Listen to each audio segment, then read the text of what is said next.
introduction. So, just to introduce myself, my name is Jesutofunmi Erastus, and I'm a product designer currently based in Lagos, Nigeria. And I've been designing for over 2 to 3 years, and I've been specialized in the fintech space, right? I've been able to build a couple of fintech products for First Bank Nigeria and alongside with a fintech startup.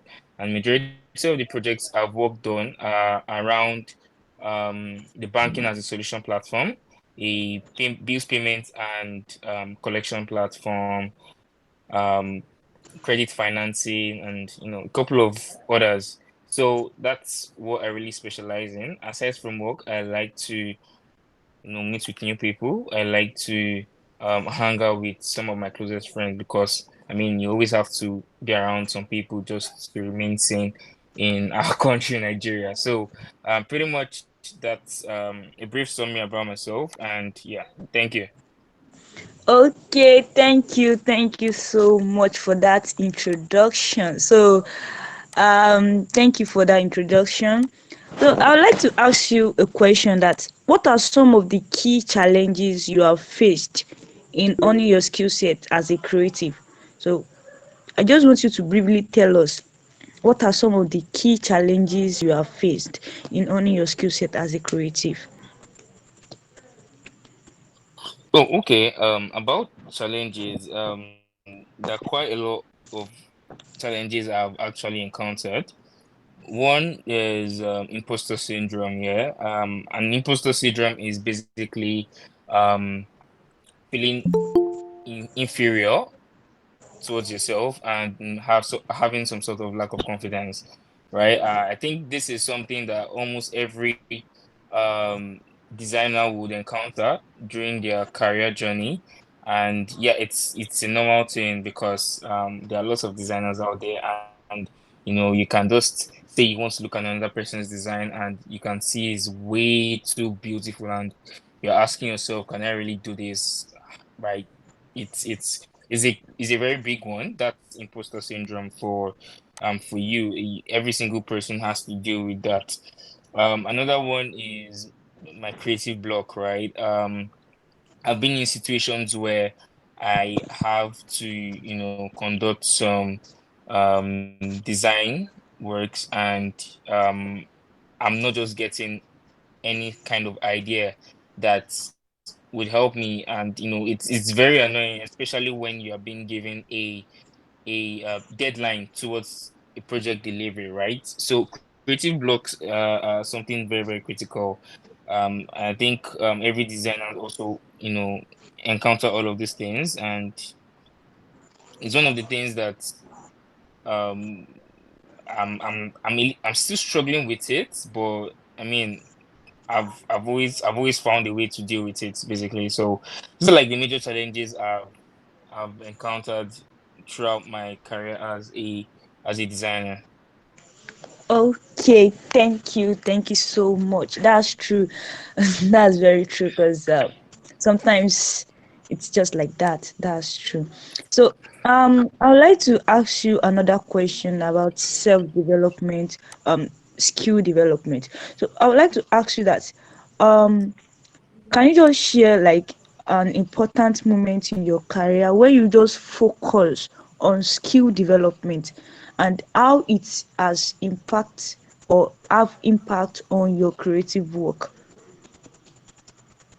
Okay, so yeah, skill development, it's I think whenever we as individuals would want to always make a living, right? We would want to ensure that we are much more comfortable, and how can we achieve that? We have to find ourselves doing something, right? And for us to be able to do something, we need to be able to have a skill, right? And during the course of building your skill, you're going to have encounter a lot of challenges. And for me as a designer, when it comes to skill development, always looked towards ensuring that I learn as much as possible. I'm learning every single day, and say every day while I'm working, I usually take about maybe 10 to 30 minutes to scroll through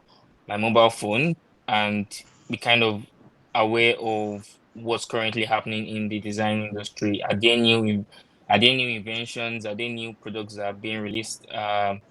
You always need to get yourself updated, and that's one of the things that actually contributes to your skill development. It allows you to sharpen your skills and ensure that you're current with what's currently going on in the industry, right? So skill development is very, very critical in every career phase, and we need to ensure that at every single point in time, um, we are always doing something that would help us move on to the next stage in our career. So yeah, pretty much I think that's what I've been able to do as a designer. Just try to read articles, read books, watch YouTube videos, right? For example, Figma just had their recent Fig conference, and they released a couple of updates on the platform, right? That speaks to variables and conditions, and it's something that is very new. And as a designer, for me to be able to develop my skills, I need to be aware of all of those things and know how to implement all of those things, right? So that's one of the ways I develop my skill sets basically. All right. Thank you so much. So, my bad. I forgot to ask you something. I don't know if you have any slide, like any presentation for us before I continue with my questions. Okay, so about Can you slides, hear me? yes, I can hear you. I can hear you clearly. Can you hear me? Yes, I can hear you very well. Okay, great.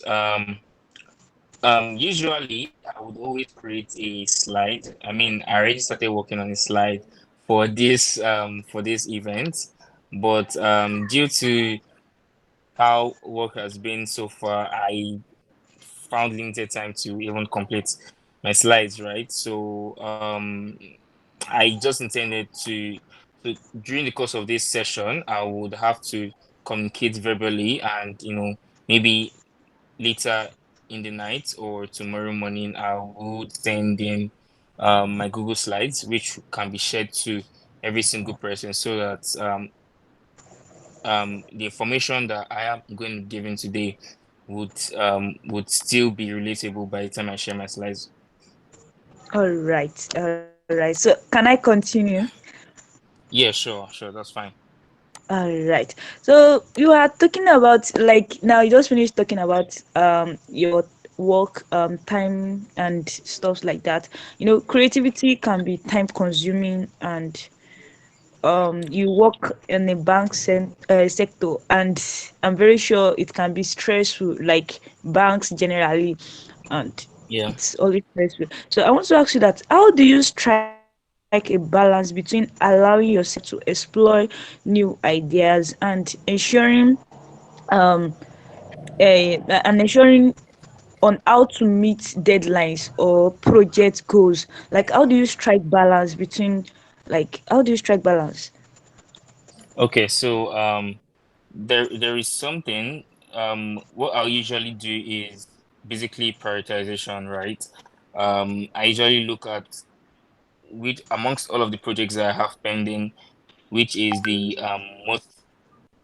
which is the easiest, right? I try to complete the easiest ones and focus on the other ones later. And um most of the times, because it's a creativity thing, I usually spend my nights resting. Sometimes an idea could come to me while I'm sleeping, and I can just wake up from my sleep and jump on my laptop and just quickly drop what just popped up in my head, right? So it's when it comes to delivery time, and considering how delivery time is, I usually ensure that I prioritize my work properly. I ensure that when I'm supposed to do my work, I do it. And there is something called the Pomodoro technique. I don't know if anyone knows about that, but it's a technique that speaks to your time management, right? Yeah, it basically says that you walk for like 25 minutes, right? And um take a like a 5 minutes break in between, right? So you can keep doing that continuously, and over time you begin to see progress on what you are supposed to work on. And also for me as a designer, I whenever I'm given a work, I usually ensure that the vision or the brief that is being presented to me is as clear as possible. I always try my best to be able to understand what is meant to be achieved, right? When you begin to understand what is being achieve what is meant to be achieved, then you know how you can move forward from there. So I usually ensure that I try my best to be aware of what is meant to be achieved, and um just stick to what I need to do, because the idea around it is that for you to be able to complete a particular project, right, you need to sit down and work on the project. If you don't sit down and work on the project, the timeline will meet up with you, and there could be some issues there, right? So um, I take time to relax, work on my projects, and ensure that my ideas come at the right time. So yeah, pretty much that's how I um try to strike a balance. All right, thank you so much. Thank you so much. So, um, I would like you to present what you actually have for today, because if I keep asking you questions, I have a lot of questions here, and we are all eager to hear. But I would like you to just present what you actually have for us today. Oops. Okay. So Oh, currently, I should am I using. continue with my questions? No, I mean, I can always talk through. I can always talk through this particular topic, right? My slides are not totally complete. I don't know if I should share it. I don't know if No, no, it's there's no going need to like for. look great. I don't think there is need for the slide. You can just talk Run through it. verbally. Okay. Yeah. Okay. Okay. Thank you. Then. So, by the way, the questions that you've asked previously has actually like dipped a little bit into what I'm meant to be talking about today, right? And we are focusing on honing your skill sets as a creative, and dealing with relevant challenges and efficiency, right? So first off, for me to, whenever I'm going to be talking about topics like this, I usually try to start from the scratch and build up from there.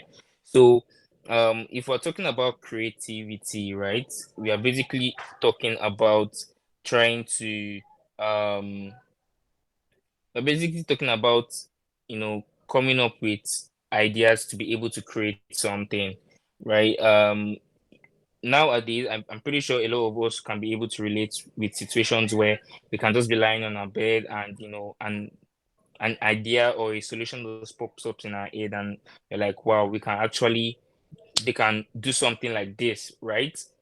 But the ability for you to be able to carry that idea and convert it into something that is very, very useful validates your creativity, right? And when it comes to understanding your creativity, there are like two major types of creativities that I usually look at, right? There is the divergent thinking and there is the convergent thinking, right? Divergent thinking is basically you being able to um it's been you being it's you being able to generate ideas on the spot, multiple ideas, and you know jot them down, right?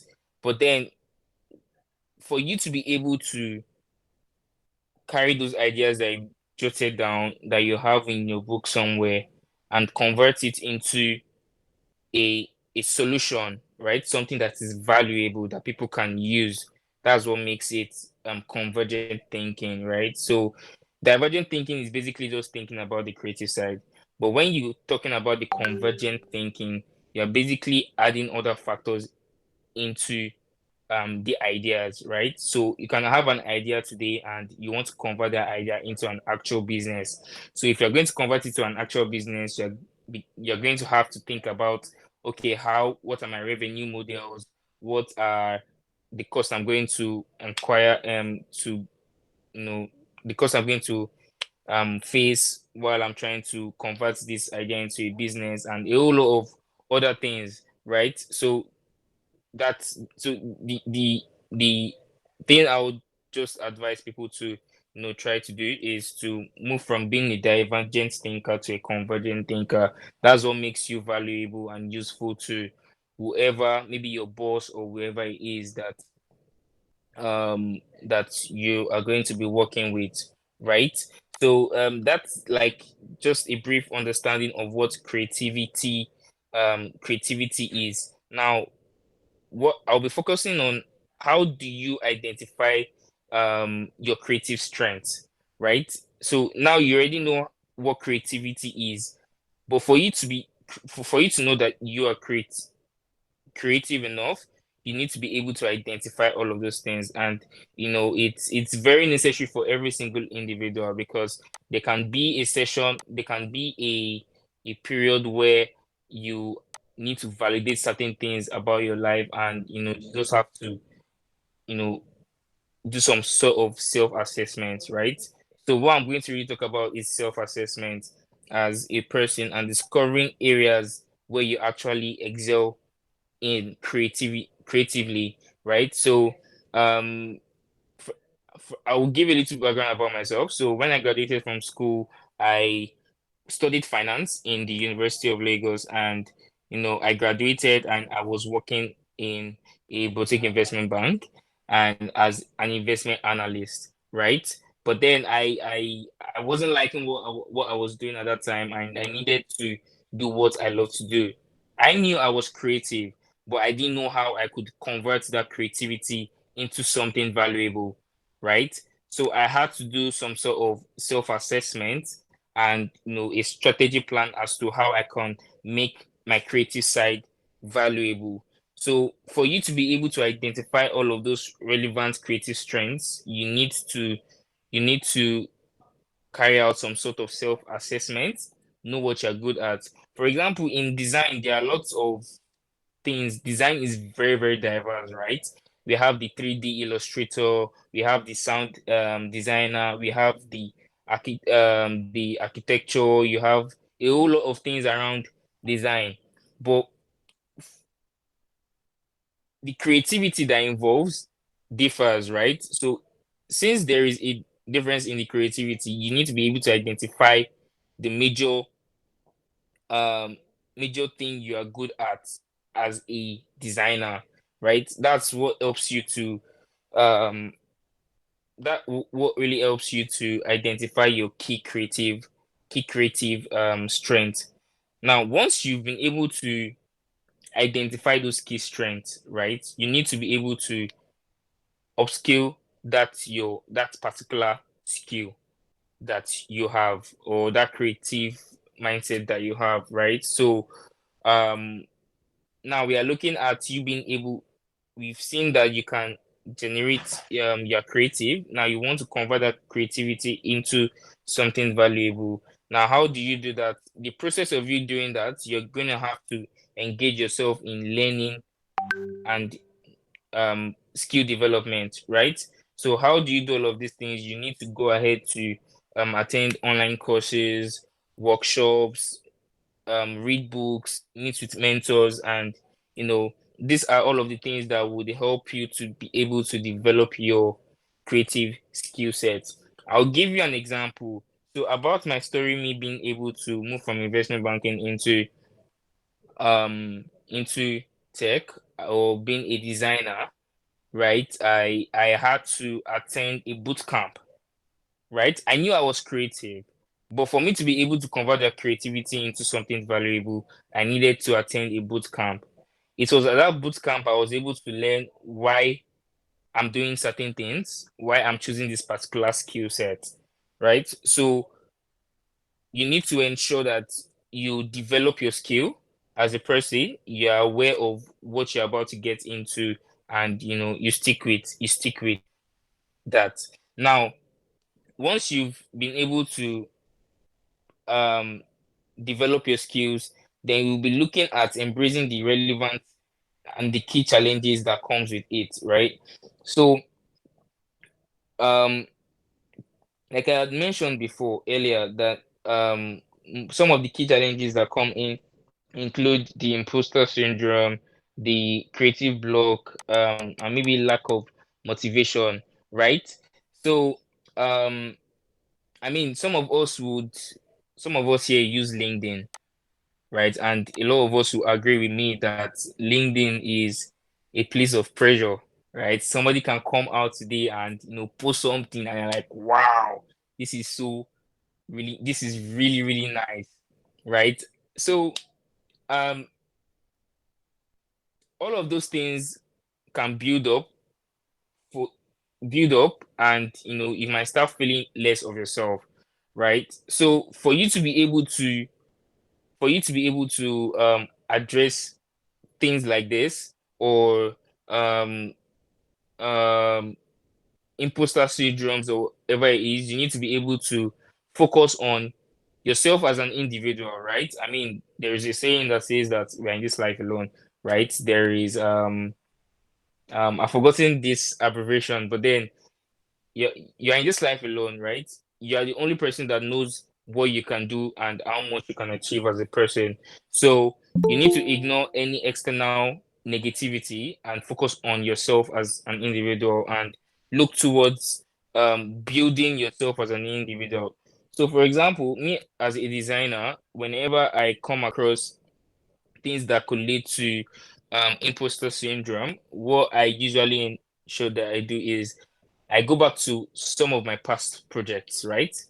I look at it and look at the solution I've been able to provide, and I begin to remind myself that, yo, you're the one that actually did all of these things, right? You're actually good enough, right? Another way some of these imposter syndrome can come in is through maybe rejections from job applications and all of those things, right? So whenever rejections come in, you can feel very sad and ask yourself, okay, what really made these guys um reject me? Am I that bad? Things like that. So um I would share my story with you. So before I moved into tech, I was searching for a job in tech for about a year, right? And during the course of that year, I was receiving a whole lot of rejections, right? I can even get to a stage where I do an interview and I carry out an assessment, and the person that assesses the work that I've done will begin to insult me and things like that. So, um, okay, let me not say insult me, but then it's like trashing the work that I have done, right? That alone would make you feel really sad as an individual, and that's a very, very big challenge. And um that alone can make people to eventually give up on what they are trying to do. So the best thing for you to do as an individual is to just remain positive, stay positive as to what you're doing, and continue to improve yourself, right? And that's strong thing that I believe that you can do as an individual is, no matter how bad a critic or a feedback can be, right? You should always look at the good side of the feedback, right? Even if the person says you're not that good, accept it that and say, okay, I'm actually not that good, but what can I do to improve myself, right? Once you begin to think from that kind of perspective, you begin to see a lot of growth, right? I mean, during your course of applications, you can start moving from not receiving any invite for interview. You can start moving from not receiving any insights from interview to being invited for interviews, right? So once you are being invited for interviews, it doesn't matter whether you get the job or not.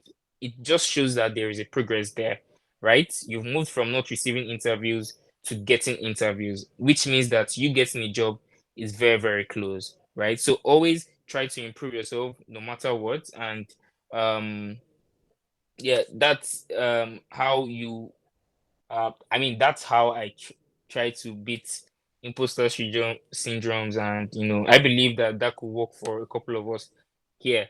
And when it comes to creative blocks, right? It's a major thing that a lot of people actually face, especially designers, right? You can get overworked to the extent where you can be told to do something and you're really looking at the thing that you did and you're like, this is not what I would do all day. So there are several ways I try to get back from creative blocks. It's either I go take a nap, I try to sleep, and by the time I wake up, my mind is refreshed and I can think properly, right? Or I just keep searching, surfing the internet, trying to look for um an inspiration that really speaks to what I want as on whatever project I'm working on. So all of those things will join together would help with creative blocks, right? Um for lack of motivation, right? Lack of motivation is what a couple of people would also face, right? And how I believe you can treat this lack of motivation is by looking at the stories of other people, like, right? Try to see where people started from and where they are currently, and just try to admire the growth. I believe that looking focusing on all of those things would help you as an individual try as much as possible and try your best to um to do more and achieve the kind of success that you want to achieve as a person. So I just spoke on relevant challenges that you as a creative would most likely encounter in your career journey, right? So now, when it comes to work, time management and efficiency is very critical, right? You're working on a particular project. So the thing is, when you eventually get into a working environment, there is usually a time frame for a particular product to go live, right? And you need to work towards that. You need to work towards that. So how can you manage your time to achieve um um that goal of the business, right? So you need to ensure that you are able to fix the right time for for whatever project you're working on. For me as an individual, I know that whenever I wake up in the morning, right, my brain is always very, very sharp. And that's like one of the best times for me to jump on my laptop and do some work, right? Because I'll be very fast and I'll be very, very active, right? So you need to know for you to be able to manage your time properly, you need to know um the best time you're always efficient and try to couple it with the time frame of the project, right? So you focus on or it could also create a timetable for yourself, and in that timetable you also factor in the best time you are always active, right? Once you do all of those things, you're able to achieve the project go faster, right? So that speaks to time management. And just for reference again, the Pomodoro technique is something that I would recommend to every single person. You use 25 minutes to work and take a 5 minutes break, right? By the time you are done with the whole project, you'd be glad as to how you were able to efficiently complete that particular project. Now, as a creative, another thing we need to consider is having a growth mindset, right? You wouldn't want to call yourself a designer and remain as a designer for a long time. I was having a conversation with a friend one time like that as to design roles and how long people are expected to stay in a particular design role and before moving on to the next. And the kind of conversation we had was centered around you not you don't really have to spend up to 5 years to become a senior designer. There are some people that they just need to spend 1 year in the industry and they can become a senior designer. And this is dependent on how valuable the skill set of the person is and what the person knows basically. right? So there are people that can be designing for 5 years and they will still remain a junior designer. And that's to basically tell you that there is no form of growth in that career line, right? So for every single person here on this call, if we want to see progress, right, we need to be able to develop our skill sets, have a growth mindset, and say that in 2 years, in 5 years from now, this is what I want to be able to achieve, and this is where I want to be in my career. And that is one of the reasons why, in most interviews, if you go for an interview today, they can ask you 5 years from now, where do you see yourself, right?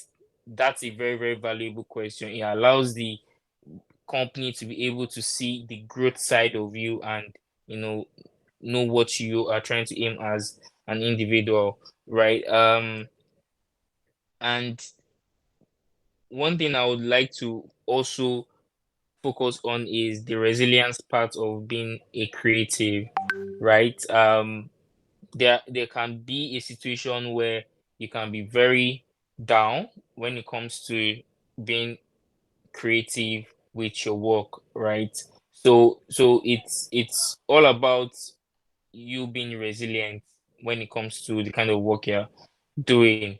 There can also be situations where and I think a lot of designers really hate situations like this, where you get to see people, right, or your clients staying right behind you and looking at the work that you've done, and they're telling you, shift it like this, you shift it like this, shift it like this, right? It's sort of brings you down as a person. Maybe not me, maybe not you, but for some people, it could be that way, right? And sometimes it limits the way some people, the creativity of some people, right? So for you to be able to build your skill to the extent that people can be able to trust your work, you need that resilience part of yourself where you can continue learning and building your skill set as an individual, right?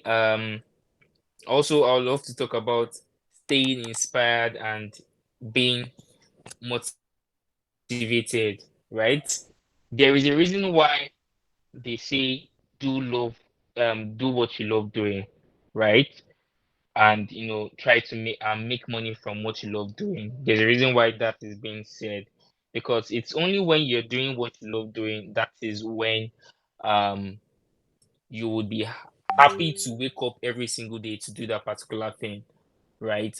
So um you need to be inspired and motivated. Yeah, so once you do what you love doing, you always be inspired to do that particular work, and you always be motivated about doing that particular work. So yeah, I want to encourage every single person to do what you love to do and stay inspired, stay motivated on whatever work you're doing. And um another thing I wanted to talk about is basically focusing on criticism and feedback, right? I think I touched a little bit on this before, but it's a very, very vital thing, because I've been in situations where I have to speak with a couple of other designers, and maybe I'm giving a feedback, and they try to make a defense towards a feedback that I have given, right? It's sometimes it's not a thing of fight, maybe not fighting, but it's it's not something that we actually need to argue, right? It's best to always carry out take the feedback, because for every negative feedback you get, there is a reason why someone is giving you negative feedback. So you need to look at the reason why, not the feedback itself, right? Because that's the only way we can improve as individuals, honestly. And that's the reason why sometimes you might do some certain work and you want to give it to somebody and say, Alpha, I beg, let me look at, right? Just to know what they think. Sometimes you asking other people to you showing other people to help you vet your work, it's not for them to be able to validate your work or tell you that, oh, you've done a really great job. The reason why you're giving it to them is for them to be able to look through it, scrutinize whatever you have done, and you go back to work on all of those things, right? So um yes, there can be very, very harsh feedbacks, right? I've been in situations where I get to receive a very, very crazy and harsh feedback. But I mean, reacting to things like that is not one of the things I would always want to do. I always like to take feedbacks like that and, always look at the best side of that particular feedback and try to build on it, right? So, and, once I take all of those feedback and I've implemented it, I go back to the same person and I try to speak with the person to ensure that um I'm in line with what the person is doing, right? What the person is saying basically. And truth be told, there can be wrong feedbacks and there is always the right feedback, right? So basically take everything, right? Filter the relevant ones. Sometimes I'll usually advise people to take the good feedback and throw it away and focus on the bad feedbacks, right? Because that's the only way we can improve as human, right? So the last thing I would want to talk about the is being mindful and having a creative flow, right? So when it comes to you being mindful and having a creative flow, it's basically you having a strategy towards achieving something, right? Like I had mentioned before, being creative means that you're having an idea and you're converting that idea into a solution, right? So the process of you converting that idea into a solution, you need to have a process towards it, right? It's one of the ways that you can make your creativity very, very valuable. So you need to be mindful of the kind of process you take towards achieving um a goal, right? And yeah, pretty much that's what I have for this conversation, and I hope it's insightful and yeah, pretty much. Thank you so, so much. Thank you so much. I really gained a lot of value from everything you have been saying. Thank you so much. You're Don't welcome. Thank you. I yeah, you're welcome. So I don't know if we have any questions in the house. Please, if you have any questions, please, do we have any questions? If you have any question, please raise up your hand. If you have any questions, you can kindly unmute yourself and ask the question now. Hi, good evening. Good evening. Yeah. A quick question. In a case where you are working with some other people, maybe like Okay, looks stakeholders. like we don't have anyone asking a question. Um, Sorry, am I asking a okay, someone question? is speaking. Yeah. So, in a case where you are maybe working with a stakeholder or team members, and they are not. Sorry, we're speaking. Oh, sorry, I I'm can hear Bright. you. Can you hear me? I hear you. So, Yeah. So, in a case where you're working with a team member or stakeholders, and you are trying to get them to do the work and they are not really putting in their effort as it should be, what do you advise or method can the person use? Okay, so um, you're talking about working. Are you talking about working with stakeholders or Yeah, working with working with your stakeholders, maybe on a colleagues or particular no, working with stakeholders, maybe like on a particular project. Maybe okay, for okay. instance, maybe like Um, yeah. so so yeah, I think I've also been in situations like that where you're in a team and you're trying to get people to work towards a particular task just so you can be able to achieve certain things. There are situations like that. And I think the best way to go around it is to first of all identify why the person is not being effective, in that particular project or task that is being given, right? I mean, we're in Yeah. Nigeria, a lot of people are passing through a whole lot of things, right? Yeah, So back and forth. Yeah. we as individuals, so as a designer, for myself, one of the major things that is being required of a designer is to be empathetic, right? Yeah. So what I would usually do in this case is to try to understand why this person has not done a certain thing, and if it comes to the person having maybe some issues outside of work, I try to engage the person further and try to ensure that the person is in a good or is in a comfortable state of Mind. work for them to be able to achieve things like that. So that's one of the ways you can help your colleagues to do their work, right? Yeah. Yeah, to do their work.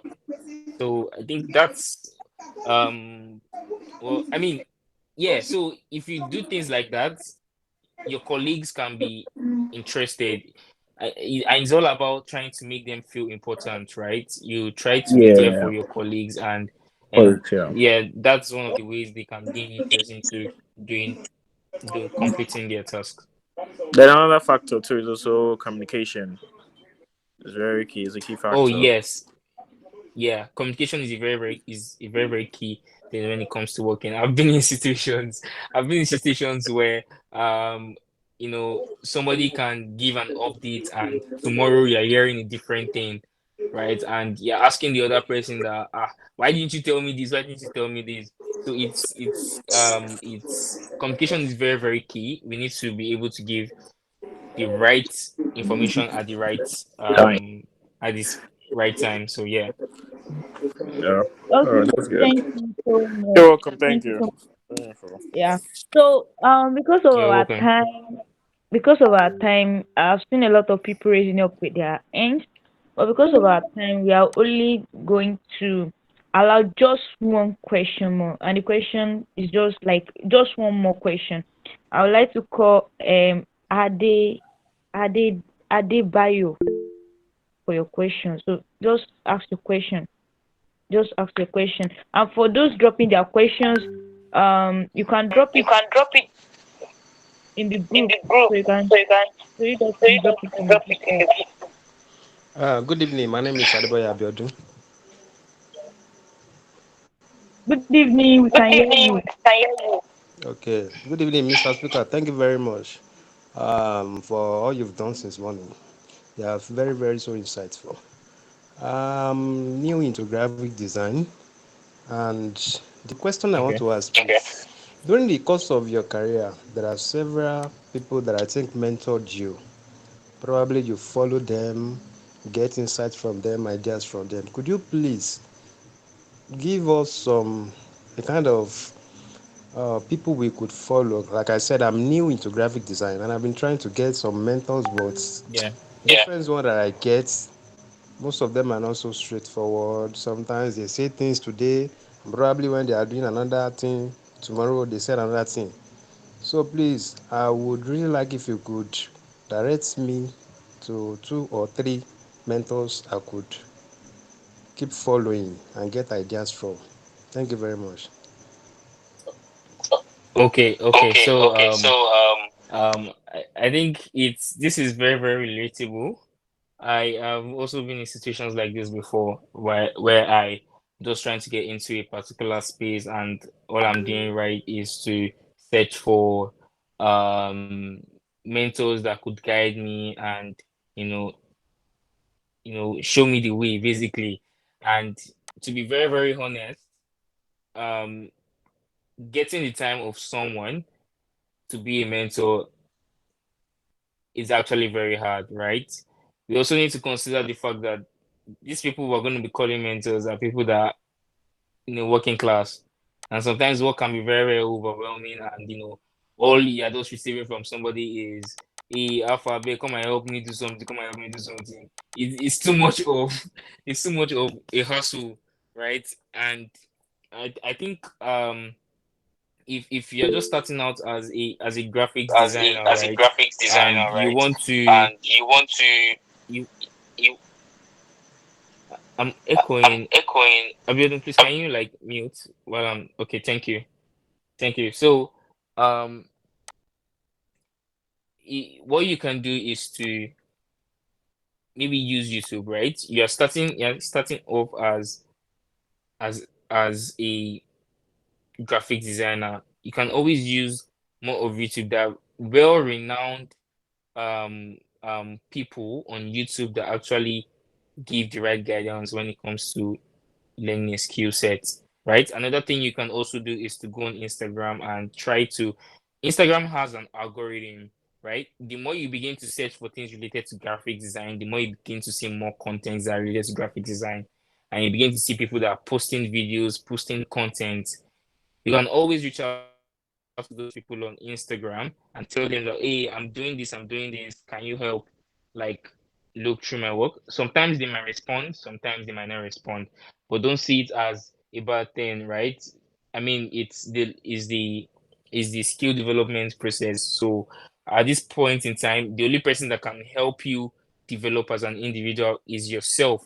So you need to be able to focus your learning on being a designer, right? Or being a graphic designer. And, if at any point in time there is anybody that is experienced in the industry, texts you or gives you a feedback, you can always do that response. But I would advise you not to rely your full opportunity on having a mentor, right? Because people that we call mentors, I'm speaking like this because I've been in this particular phase before. I've been in a very, very tough situations where I began to realize that I have to do things myself, right? So people would only begin to relate with you when they begin to see value, right? So if you're able to start learning yourself and building your skills and doing certain things yourself, right? The people that you call mentors will begin to see values in whatever you are doing and would want to actually engage you in a conversation, right? So ways for you to be able to show that you are learning and you're building your skills and individual is making LinkedIn as a tool. You can always go on LinkedIn and post and say, okay, I learned this particular thing today, and this is what I did. You try to follow people that you call your mentors. They will definitely connect with you on LinkedIn. And once you are beginning to post things about what you're learning every single day, every single person is seeing whatever you're posting, and then you can begin to receive feedback. It's